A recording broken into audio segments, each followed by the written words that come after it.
ফিরে এলাম বিরতির পর। যে খবরের দিকে এবার নজর রাখবো, সিবিআই অভিযানে জালে আন্তর্জাতিক সাইবার প্রতারণা চক্র। এফবিআই এর সাহায্যে আন্তর্জাতিক সাইবার প্রতারণা চক্রের হদিশ মিলল। আমরা বিষয়ে কথা বলবো। আমাদের সঙ্গে এই মুহূর্তে ফোন লাইনে রয়েছেন প্রতিনিধি দেবাশিস সেনগুপ্ত। দেবাশিস দা, কি জানা যাচ্ছে এ বিষয়ে?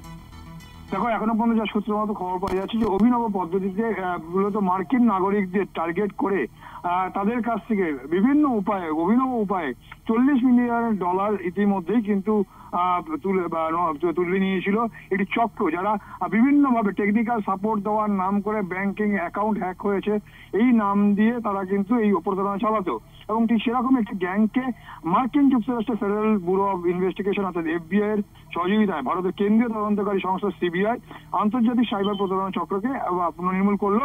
যে অপারেশনের নাম দেওয়া হয়েছে চক্র 4। এই চক্র 4-এ মূলত যেটা জানা যাচ্ছে যে 2023 সাল থেকে চলা এই চক্রটি কিন্তু সক্রিয় ছিল এবং এরা টার্গেট করতে টেকনিক্যাল সাপোর্ট দেওয়ার নাম করে বিভিন্নভাবে যারা ভুক্তভোগী যারা তাদেরকে বোঝাতো যে ব্যাংকের অ্যাকাউন্ট হ্যাক করা হয়েছে। এরপর কৌশলে তাদের কাছ থেকে টাকা নিয়ে বিভিন্ন ক্রিপ্টোকারেন্সির মধ্যে এখানে পাঠিয়ে দেওয়া হতো এবং তাদেরকে অভিনব উপায়ে তাদেরকে চিট করা হতো। এই নিয়েই কিন্তু বিভিন্ন অভিযোগের ভিত্তিতে গত 18 আগস্ট এই অভিযোগের ভিত্তিতে যৌথ তল্লাশিতে পাঞ্জাবের অমৃতসর সেখানে সিবিআই একটি কেস রুজু করে, মামলা রুজু করে এবং সেখানে সেই মামলাতে পাঞ্জাবের অমৃতসরে MS Digicaps the future of digital নামের একটি কল সেন্টারে হানা দেয় এবং সেখান থেকে প্রায় 34 জনকে আটক করে বাজেয়াপ্ত করায় 85টি হার্ড ডিস্ক, 16টি ল্যাপটপ, 44টি মোবাইল ফোন।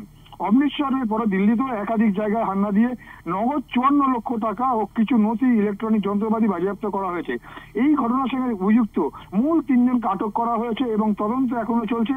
এবং এই রুট ঠিক কোথায়, কিভাবে এই প্রতারণা করা হতো, এই পুরো চক্রটাকে খোঁজার জন্যই কিন্তু যৌথভাবে একদিকে এফবিআই, অপরদিকে সিবিআই তারা কিন্তু তদন্ত করছে এবং ইতিমধ্যে দিল্লি এবং অমৃতসরে কিন্তু ব্যাপকভাবে সেই যে প্রতারণা চলছিল সে বন্ধ করেছে। দেশের আর কোন কোন প্রান্তে এই ধরনের অপরাধ চলছে তা কিন্তু খুঁজছে এবং তদন্ত ইতিমধ্যেই তারা চালিয়ে যাচ্ছে এবং তারা আশা করছে তদন্তকারীরা যে এরা এই একদম শেষ পর্যন্ত যেতে পারবে, কারণ এরা মূলত টার্গেট করত মার্কিন নাগরিকদের এবং সেই মার্কিন নাগরিকদের এই ইতিমধ্যেই $40 মিলিয়ন কিন্তু ইতিমধ্যেই তারা তুলে নিয়েছে বিভিন্নভাবে।